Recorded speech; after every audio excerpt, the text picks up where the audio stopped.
시편 78편 32절부터 39절까지의 말씀, 시편 78편 32절부터 39절까지의 말씀을 우리 한 목소리로 합독하도록 하겠습니다.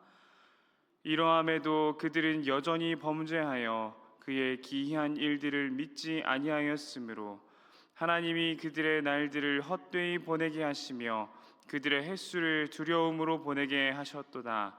하나님이 그들을 죽이실 때에 그들이 그에게 구하며 돌이켜 하나님을 간절히 찾았고 하나님이 그들의 반석이시며 지존하신 하나님이 그들의 구속자이심을 기억하였도다.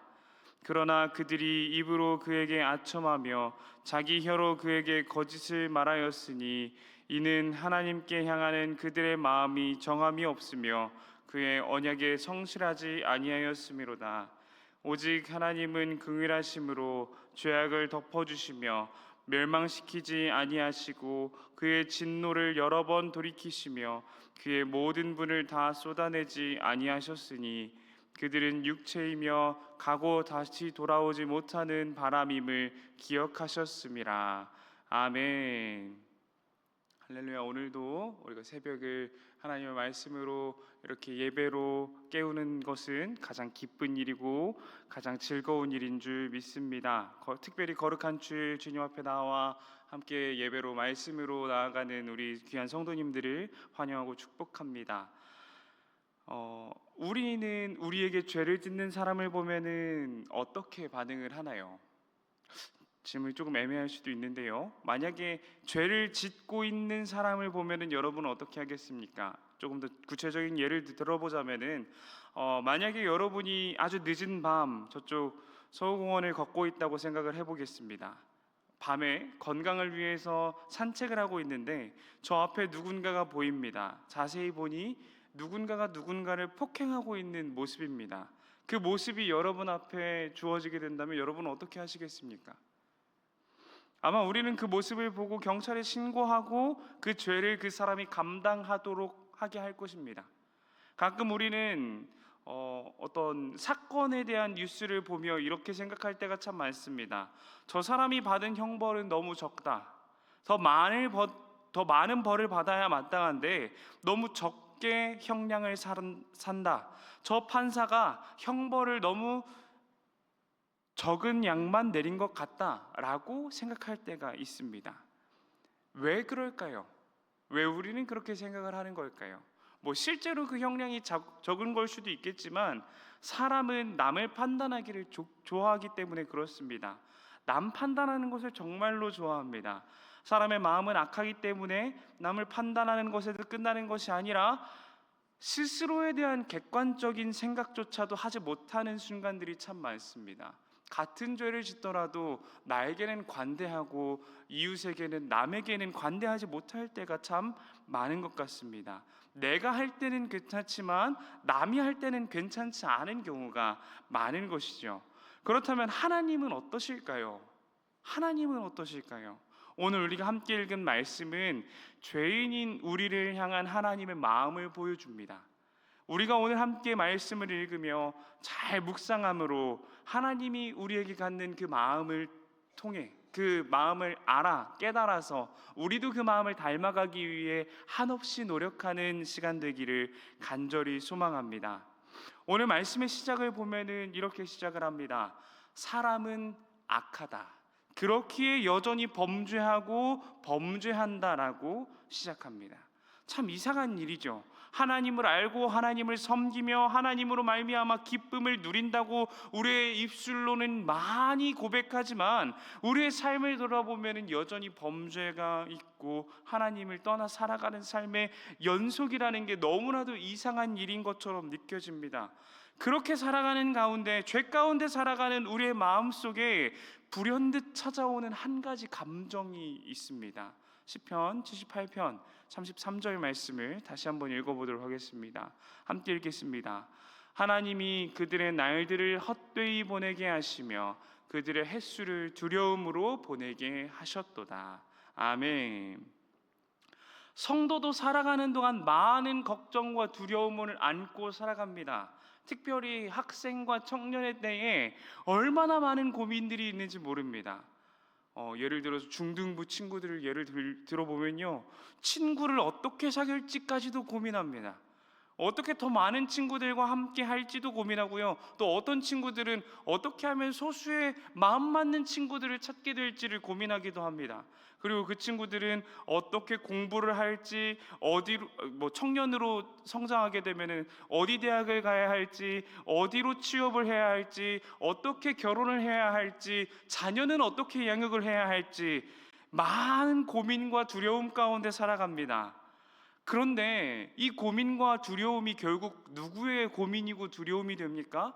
그 부모의 고민이 되고 두려움이 됩니다. 부모의 기도 제목에서 이런 고민의 흔적들이 많이 나타납니다. 결국 우리 모두 학생의 때나 청년의 때나 부모로서의 때나 장년의 때나 우리는 한평생토록 이런 고민 가운데에, 그리고 이런 두려움 가운데 살아간다는 것이죠. 우리가 이렇게 두려움과 고민 가운데 살아가는 이유가 무엇입니까? 바로 하나님 앞에 범죄하고 그 마음 가운데 욕심과 탐욕이 가득하기 때문에 그렇습니다. 예레미야 17장 9절 말씀을 보면요, 이렇게 기록을 합니다. 만물보다 거짓되고 심히 부패한 것은 마음이라 누가 능히 이를 알리오마는. 아멘. 이 세상 그 무엇보다 악하고 거짓된 것이 사람의 마음이라는 것입니다. 우리의 마음이라는 것입니다. 그렇기에 우리는 죄를 지으며 살아가고 그 거짓과 부패가 예수 그리스도를 만나더라도 사라지지 않기에 하나님 앞에 헛되이 살고 두려움으로 살아가곤 합니다. 그리고 하나님의 심판을 기다리는 존재가 바로 사람입니다. 그렇다면 사람은 그저 두려움과 헛된 삶을 살아가며 부패한 마음을 품고 죽음을 향해 달려가기만 하는 존재일까요? 그것은 또 아니라는 게 우리에게는 너무나 큰 위로가 된다는 것이죠. 너무나도 다행입니다. 하나님이 우리의 마음을 돌이키시기 때문에 그렇습니다. 시편 78편 34절과 35절 말씀에서는 이렇게 기록합니다. 함께 읽겠습니다. 하나님이 그들을 죽이실 때에 그들이 그에게 구하며 돌이켜 하나님을 간절히 찾았고 하나님이 그들의 반석이시며 지존하신 하나님이 그들의 구속자이심을 기억하였도다.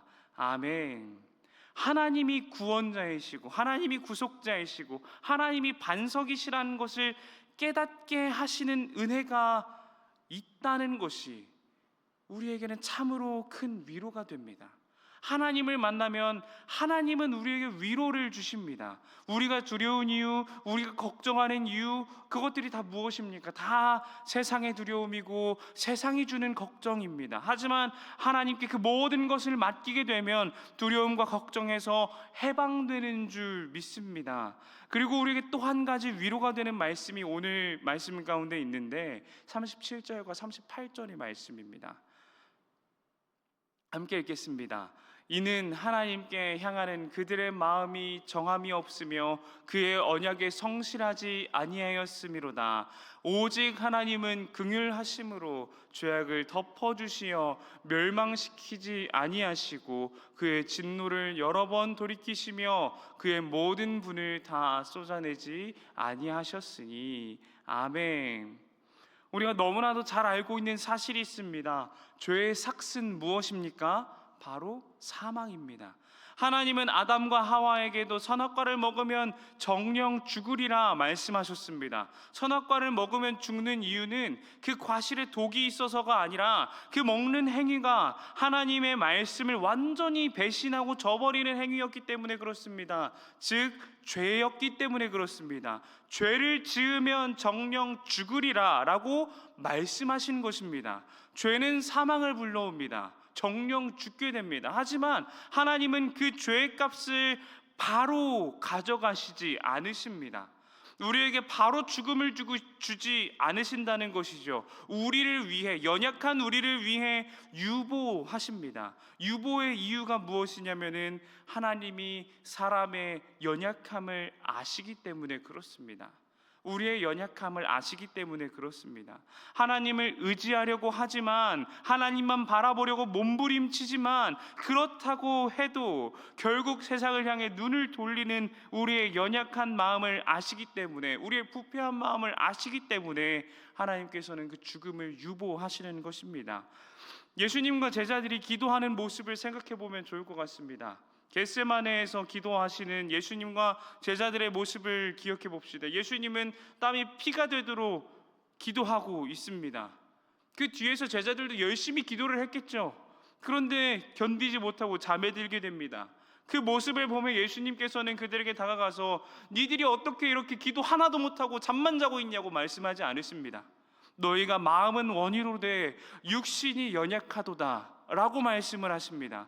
그런 것이죠. 예수님이 제자들의 육신의 연약함을 아셨던 것처럼 하나님은 지금 살아가고 있는 우리의 육신의 연약함을 아신다는 것입니다. 하지만 성도는 기억해야 되는 것이 하나 있습니다.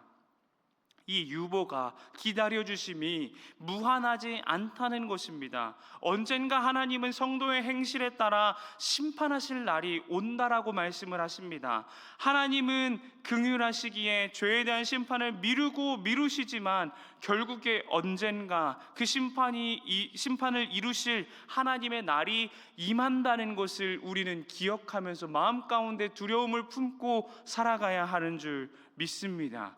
그렇기에 성도는, 우리는 더 거룩히 살아갈 힘과 능력을 구해야 합니다. 기도의 자리를 지킬 수 있는 상황과 환경을 구해야 하고, 기도하기를 쉬지 않을 수 있도록 마음을 하나님께 구해야 하며 그 능력을 구해야 하는 줄 믿습니다. 오늘 이 시간 그런 기도의 제목으로 나아가는 시간 되기를 간절히 소망합니다. 우리의 기도의 제목, 간절한 소원들이 하나님 앞에 거룩히 살아갈 마음과 능력을 구하는 것이기를 간절히 소망합니다. 그리고 결국 그 기도의 응답을 받아 하나님 앞에 거룩하고 경건하게 살아가는 우리 수원화산교회 모든 공동체 되기를 간절히 소망하고 또 소망합니다. 우리 함께 기도드리겠습니다. 사랑의 하나님, 오늘도 이 새벽 주님 앞에 나와 말씀으로 나아가게 하시니 감사합니다.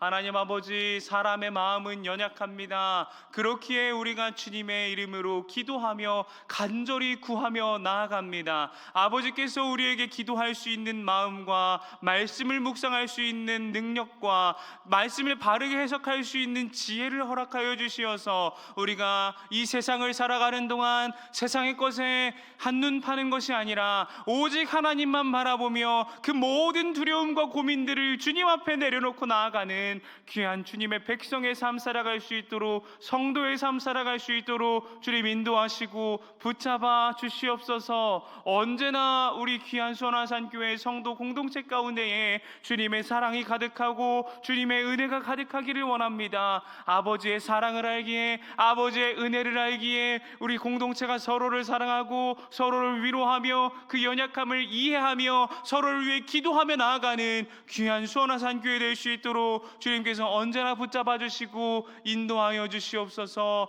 주님, 이 시간 우리의 간절한 소원이 있습니다. 육신의 연약함, 영의 연약함이 있는 귀한 지체들이 있사오니 아버지께서 그 기도의 소리를 들어주시고 언제나 주님의 뜻대로, 주님의 선하신 계획대로 응답하여 주시옵소서. 주님, 기도하는 이 시간 우리가 주님 앞에 경건한 마음, 거룩한 마음을 구하며 나아가기를 원하오니 경건한 마음과 거룩한 마음을 우리 마음 가운데 부어 주시옵소서. 사랑이 많으신 우리 주 예수 그리스도의 이름으로 기도드립니다. 아멘.